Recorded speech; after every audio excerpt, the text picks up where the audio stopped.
The army has ruled Pakistan for nearly half of its country's existence. While the jury is out on what the future holds for the nuclear-armed country, no one in Pakistan knows for sure when the political uncertainty will end or at what cost. WION's Ramesh Ramachandran reports. Unprecedented. First of its kind. It was unlike anything Pakistanis have ever seen. A serving Pakistani army chief interacting with lawmakers for 4.5 hours with a Q&A session thrown in to boot.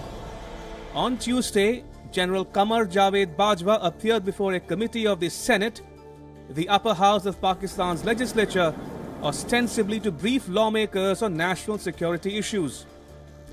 It was the first time ever that a Pakistan army chief presented himself before a committee of the legislature, and only the second time in just over 6 years that an army chief briefed Pakistan's parliament.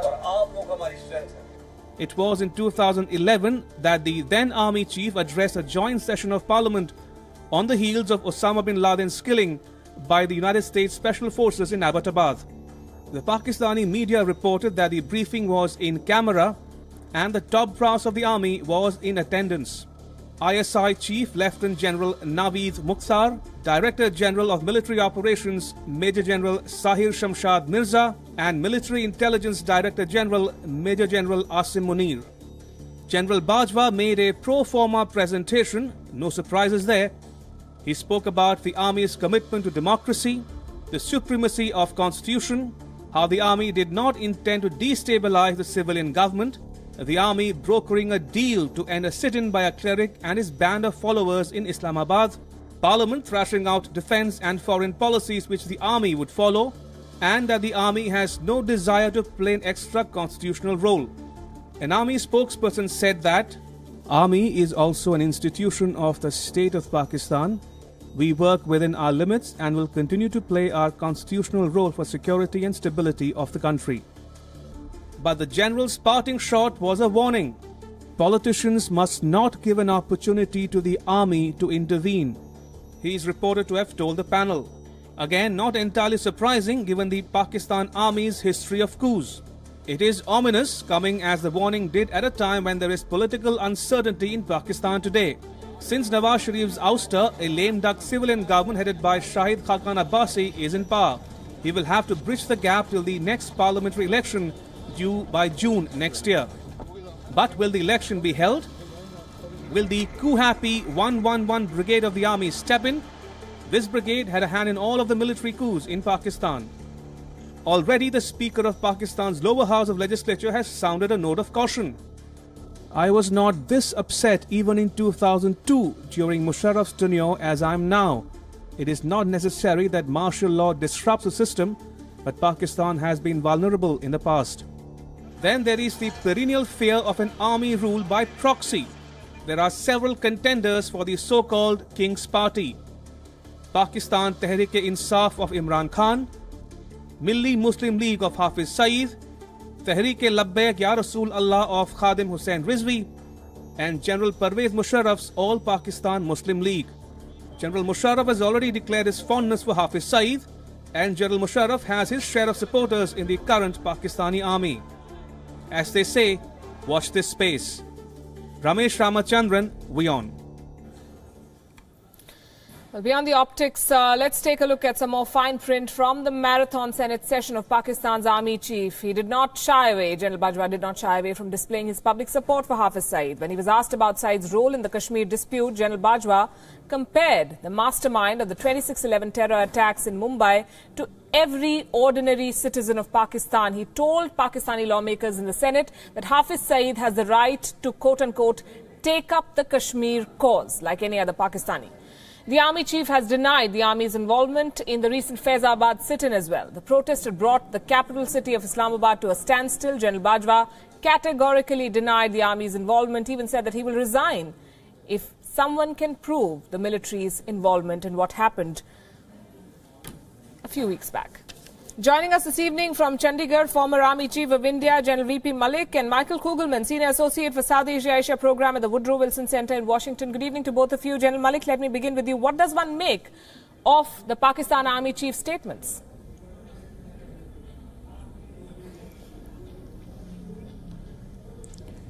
This thing should be seen under two circumstances that the Pakistan is going through these days.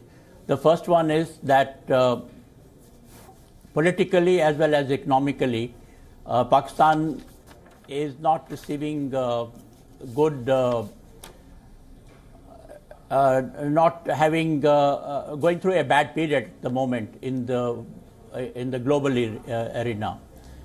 And the second thing that I want to mention here is that the army for quite some time now, Pakistan army for quite some time have now been, they probably think that the kingmaker is better than being a king.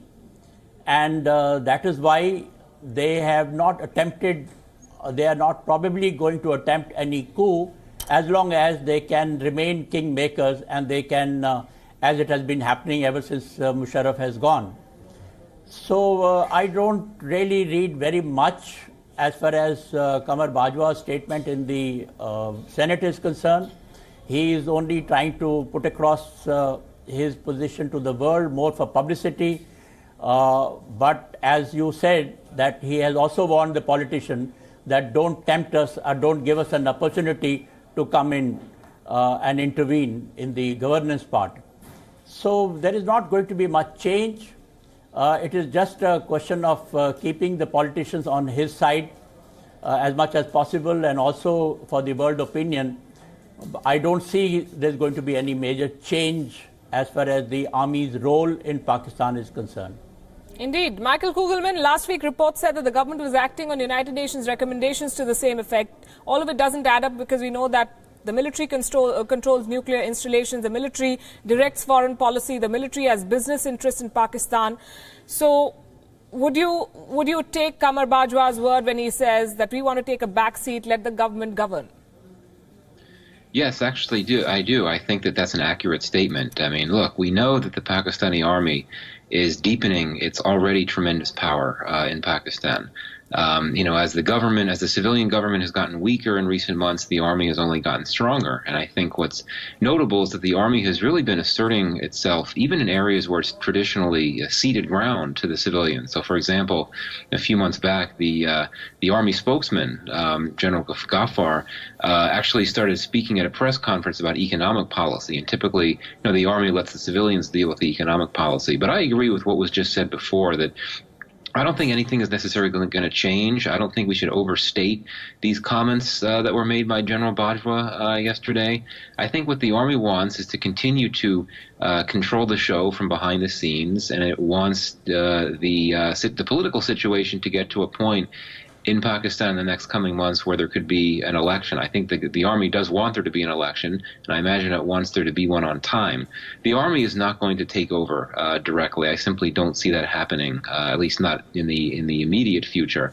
I think the Army is perfectly content to be controlling affairs from behind the scenes, and I think at the end of the day, the Army would not want to have to be saddled with the responsibilities that it would have if it were to step in, such as dealing with, a very troubled economy and an energy crisis that's remained quite significant.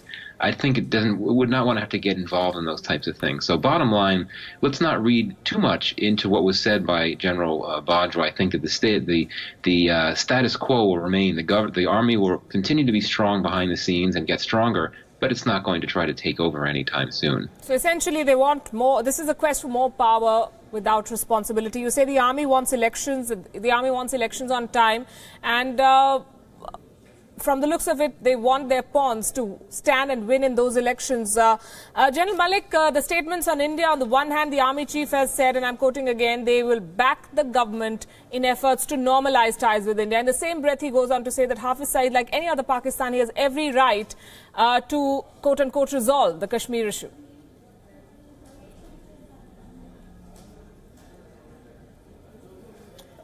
Yes, there is no doubt that the Pakistani government has been wanting the dialogue to resume, Indo-Pakistan dialogue to resume. And that is what he is trying to say, that they will support the effort from the Pakistani side to resume the dialogue with India. It is India which is refusing to do that because of the terrorism problem that we are facing from the other side. So he's only showing his support to the effort being made by the politicians to resume the dialogue, but otherwise there is no change in the situation. Michael, your thoughts on this? I mean, my sense is that the Pakistani, we really don't know Pakistani what to do when it comes to negotiating dialogue with India. I think we hear the army say all the time that resumption in dialogue, but I've always thought that it's the civilians, government in Pakistan that's much more supportive of relaunching a dialogue process. And I think it's clear that the Pakistani army derives an advantage, and quite a few advantages of not having dialogue with India, because it allows it to essentially reject India as a threat, as a hostile actor, and it gives the army, it really justifies the army's view that it needs to retain a lot of power so that it could serve and protect the country from this perceived threat from India, which I think we can all agree is a bit overstated, exaggerated notion to say that. I'm afraid your audio wasn't very clear, and I do apologize to the viewers for that. Michael Kugelman and General Malik, thanks very much. Thank you both for joining us here on the show. It was indeed a rare sight, the Pakistan Army Chief appearing before elected representatives to answer questions about the functioning of the military. The speech makes for interesting reading. We pointed out some of the points that the Army Chief highlighted. General Bajwa asked the Parliament to take lead in framing Pakistan's foreign and security policies. If you're wondering why an Army Chief has to tell the government on how to frame policy, you've probably been living under a rock, because that's how Pakistan operates.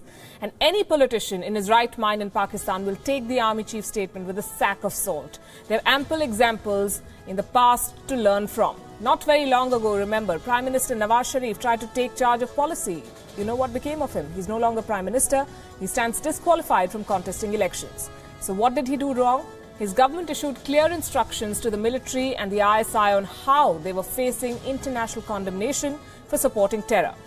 In a blunt and unprecedented warning, the PMLN-led government under Nawaz Sharif told the army to not interfere in the country's law enforcement acts against terrorists. According to a report that appeared in Pakistan's Dawn newspaper last year, Nawaz Sharif also wanted to take the investigations into the Pathankot and Mumbai terror attacks to a logical conclusion. What he ended up precipitating is legal action against himself, reportedly at the behest of the army in the Panama Papers scam. 1 year on, Nawaz Sharif is out of power, and his party, the PMLN, is struggling to make its presence felt on the ground ahead of the 2018 elections. That's what you get if you try to direct policy in Pakistan as an elected representative. The limited point we're making is it's inconceivable for the army to not be involved in civilian affairs in present-day Pakistan. Here's another example. The military is Pakistan's biggest business conglomerate. Back in July last year, the military told Pakistan's Senate that it runs more than 50 commercial entities which are valued at a whopping $20 billion. The army has its hands in almost everything from petrol pumps and industrial plants to banks, bakeries, schools, milk dairies, stud farms, even housing societies. You name it, they own it. This is an indicator not just of the military's financial strength, but also their presence in the day-to-day lives of Pakistani citizens. It's not clear how these businesses are run, if rules are followed, if proper checks and balances take place, if the wrongdoers are punished. Nobody is keeping track or being allowed to keep track of the military's financial dealings in Pakistan. In fact, many political leaders continue to ignore or deny the army's engagement in economic activity in the country. The military, interestingly, is also eyeing a bigger role in mainstream politics. A well-calibrated strategy has been set into motion, something that our guests also alluded to. Terrorist groups are being rebranded and launched as political parties under the aegis of the military in Pakistan. Traditional parties are being edged out, mostly with the help of the judiciary. The military's support to radical political parties like the Tehreek-e-Labbaik and the Milli Muslim League has been an open secret. The Tehreek-e-Labbaik is a hardline Islamist political party. It was responsible for the recent unrest in Islamabad. The Milli Muslim League is backed by none other than Hafiz Saeed, the brain behind the 26/11 Mumbai attacks, the very face of state-sponsored terror in Pakistan. The ISI first began pushing the mainstreaming plan back in April 2016. The ISI, the military's intelligence wing, first began this, as I said last year. The time is right now. The political climate is appropriate for the military to push its agenda. On one hand, the ruling PMLN suffered a blow from the Panama Papers case, which led to the disqualification of Prime Minister Nawaz Sharif. On the other hand, the Pakistan People's Party, the PPP, has lost popular support in recent years and has been reduced to double digits in the country's National Assembly and the Senate. Essentially, the old-timers are being edged out and new players, essentially with a background in terrorism, are being pushed into mainstream politics in Pakistan. The exit of Nawaz Sharif was a body blow to his party. It sparked a spell of political instability in his country.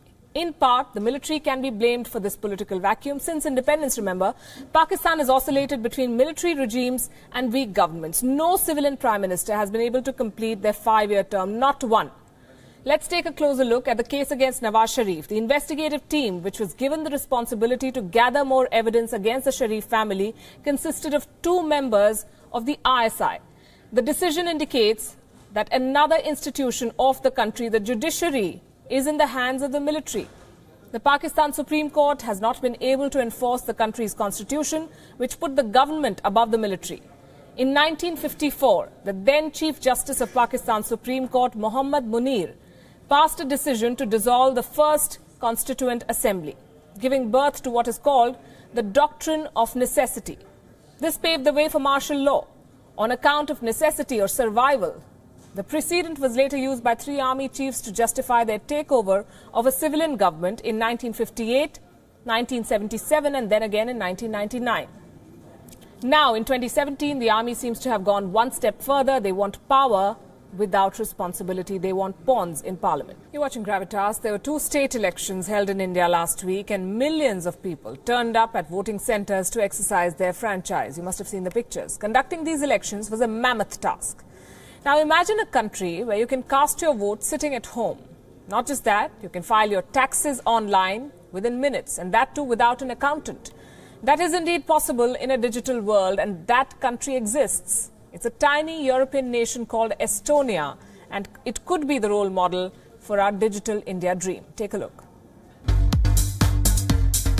When you are the most digital country in the world, you start early as school. 99% of government services in Estonia are available the digital way. That includes education. This is an e-cool digital service in Estonia where teachers can enter grades and attendance as well as set homework and send messages to students and parents. I cannot make it to school every time that the teacher has to tell me something or leave me anything to worry about. So I think e-school is definitely a good development for parents and for teachers too. About 25 years ago, Estonia was a poor outpost in the Soviet Union. The small nation with a population of 1.3 million had only recently emerged from the Soviet Union. Half of the country is covered with forests. The country had to find a way to thrive.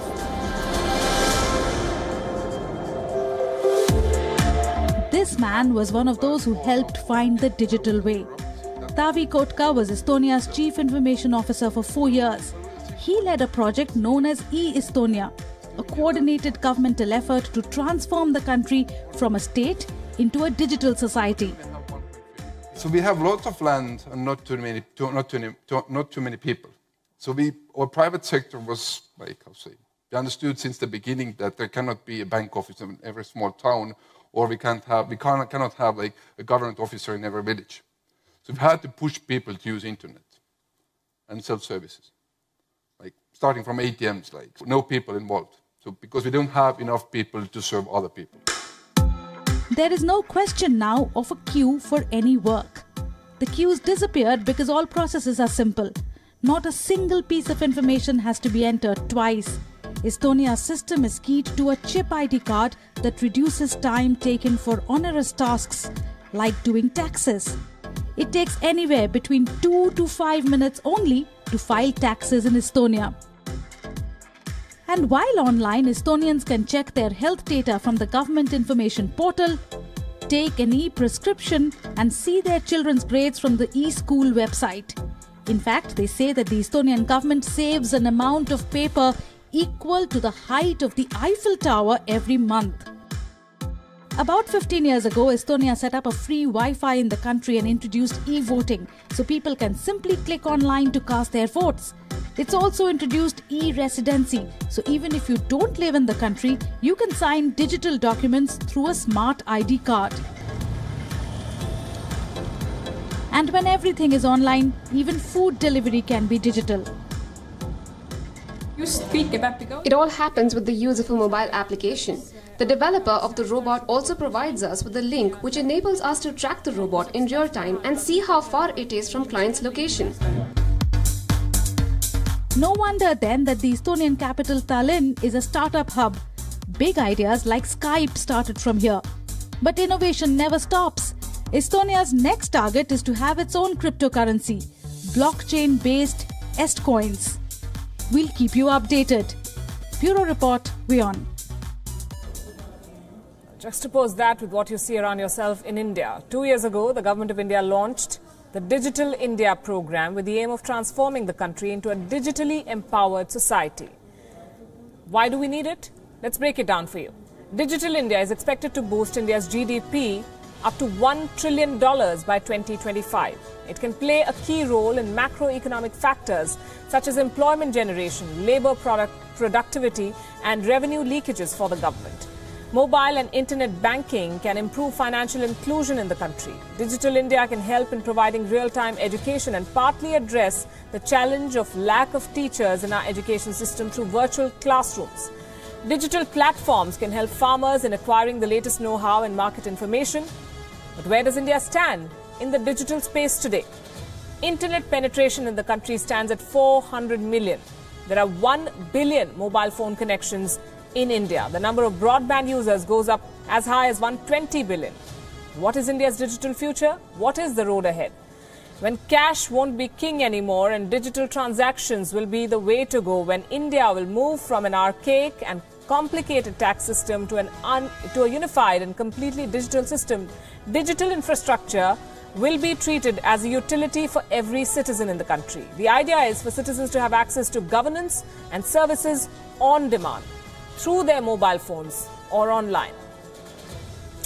Now, here's one case in point for how Digital India has worked in India. The Government of India's ambitious program is facing multiple challenges in its implementation due to lack of clarity in policies and infrastructural bottlenecks. Let's take a look at 4 specific hurdles to Digital India. Issues pertaining to regulatory guidelines and taxation have often played spoilsport. Lack of clarity over foreign direct investment policies have proved to be a challenge in India.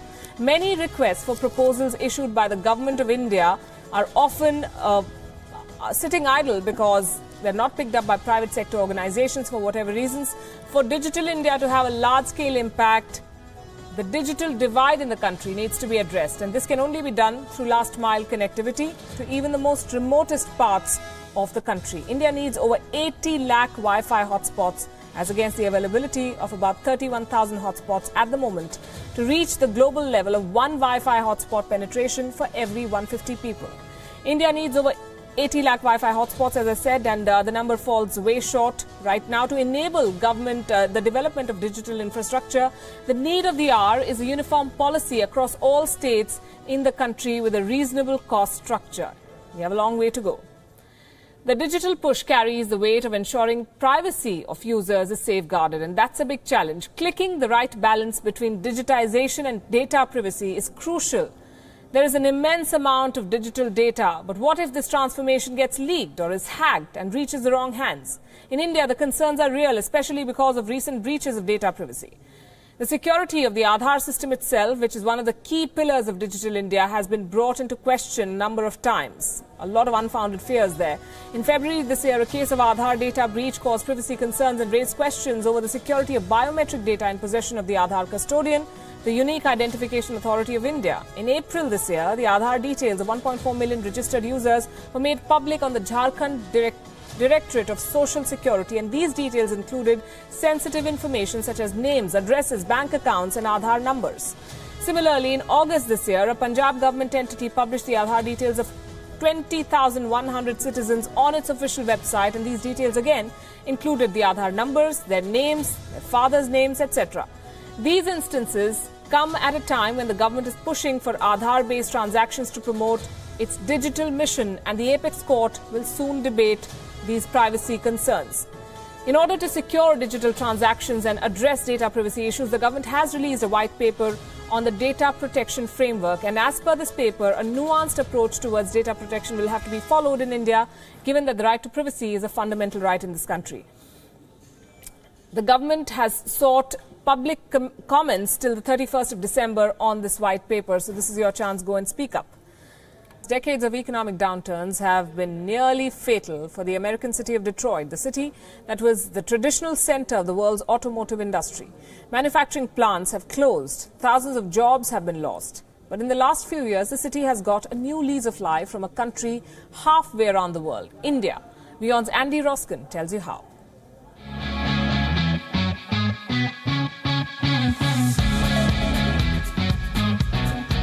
5, 4, 3, 2, 1, cut. It looks like any traditional ribbon cutting you've ever seen to open a new factory.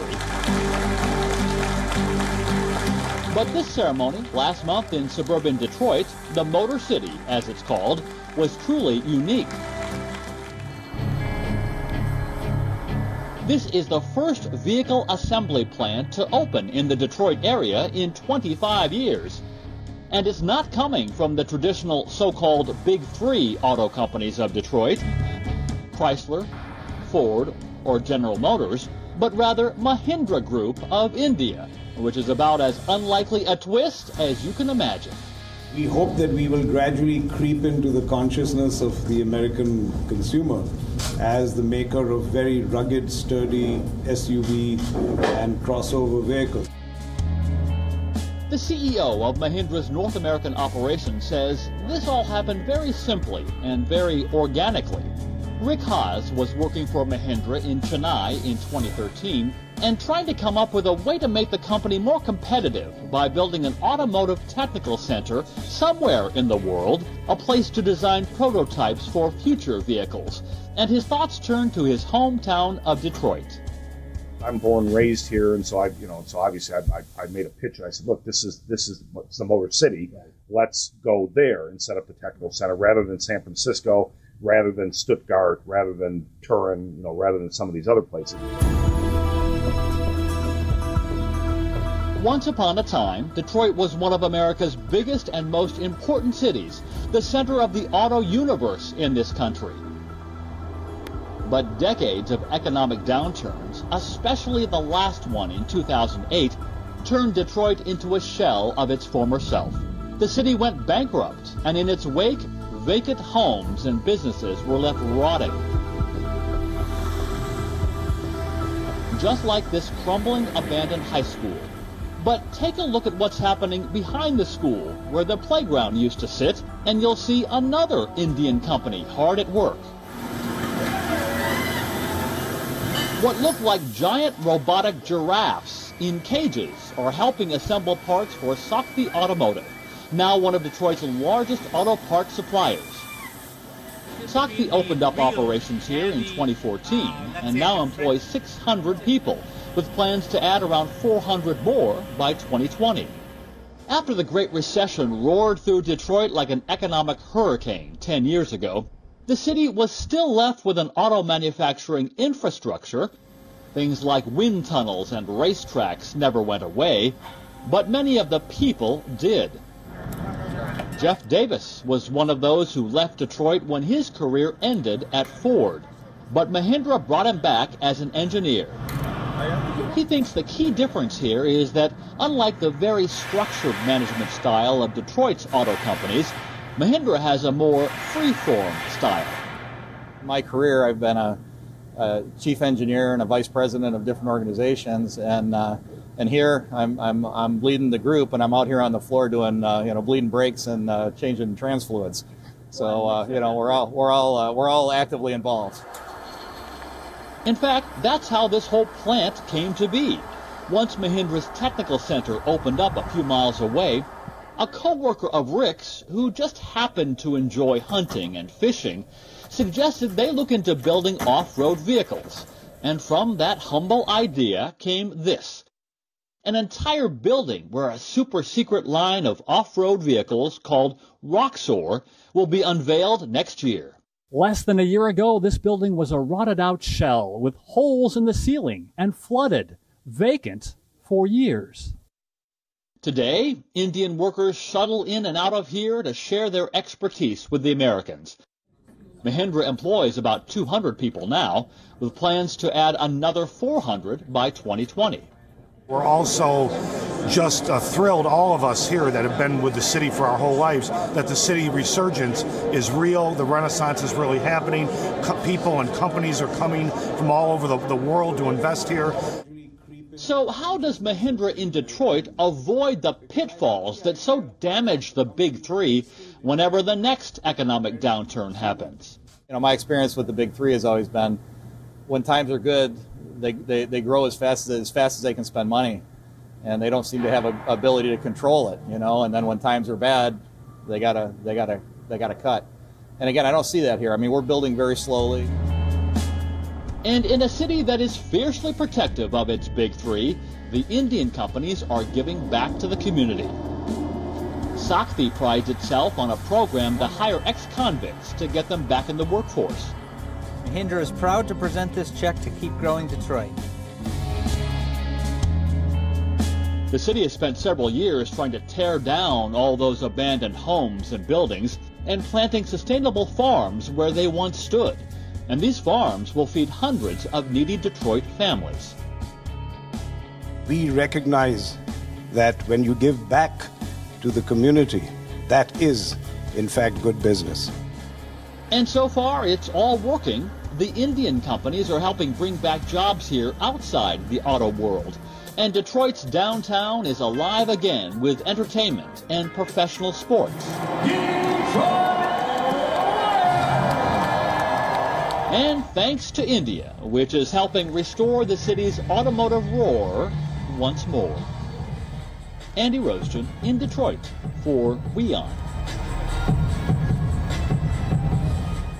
The Syrian government has stepped up its attacks on eastern Ghouta, the suburb of Damascus held by the Al-Qaeda-affiliated Hayat Tahrir al-Sham. The latest casualty of those attacks is a 3-month-old boy called Karim, and his tragedy has sparked off a campaign on social media.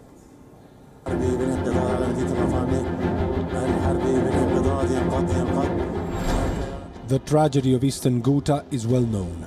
The Damascus suburbia of 400,000 people has been under siege by the Syrian army. A siege now in its 4th year. A baby, 3-month-old Karim, is another casualty of this tragedy. He's yet to pronounce his first word, but already knows war. His skull was fractured and he lost one eye during a Syrian army shelling in October. His mother was killed in that attack.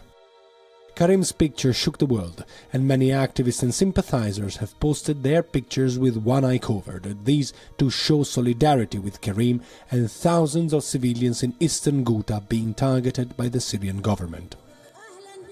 Eastern Ghouta is one of the last areas controlled by several anti-Assad armed rebels, including the Al-Qaeda-affiliated Hayat Tahrir al-Sham. Conditions have worsened after the Syrians stepped up airstrikes and shelling in November. There is little food, virtually no power, and no medicines. محمد غبورة عمره 3 أيام ابني توفي أسرى الحصار الخانق. شو كان لازمه شو كان ناقصه؟ إبرة بفتح الرئة. هي ما موجودة ما موجودة نهائيا. دورت امبارح بكل النقط الطبية ما لقيت نهائيا بالمرة. ما في منا غير بالشام ولا ما حاسين نطلع نحن على الشام برا. ما صار في القوافل اللي دخلت الفترة الماضية. نعم. ما دخلت أدوية للأطفال. رحت على النقطة على الهلال قالوا لي ما في عنا. يا جماعة مضطر كثير خلال ساعة لازم ندبرها من امبارح. دورت كثير ما لقيت ولا بأي نقطة ولا بأي صيدلية. Children are among the most vulnerable in any conflict, and the UN says that at least 1 in every 8 children in Ghouta suffers from severe malnutrition. The UN says that at least 137 children in eastern Ghouta require immediate medical evacuation. But the Syrian government is not allowing humanitarian convoys through, citing security concerns. Syrian authorities say they are open to relaxing the siege, but were skeptical about talks with the rebel groups holding out inside Ghouta. This is about the survival and power rather than reconciliation and evacuating Tahrir al-Sham. So do not count a lot on these talks. It is more important for all the factions to leave and for us to regain the whole area. Syria's cities must return to safety and security.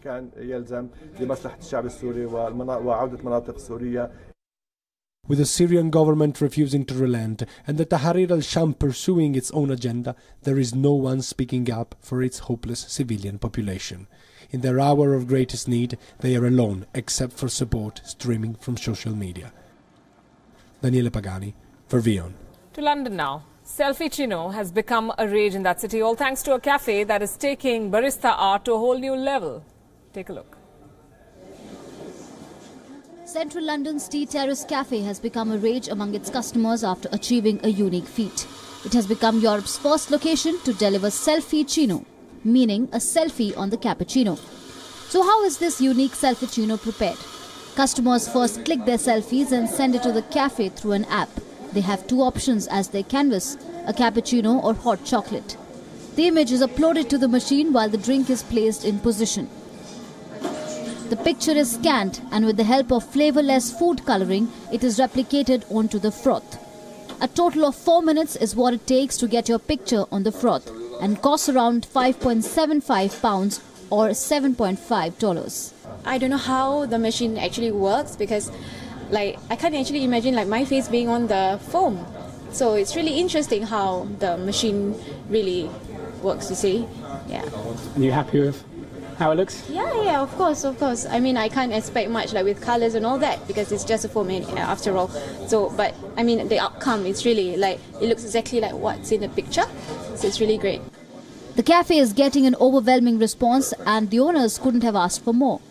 It's been amazing. We introduced it just 3 days ago, and since then we've done over 400 of them, and customers are coming specifically for that. When we introduce the concept to people, they say, "Oh, we already know about it. We've seen it on television, or we've seen it on Facebook or Instagram," and people are just amazed by it. It's something very unique, very different, and people are thirsty for new concepts that they can show off to their friends or to post on Instagram or Snapchat.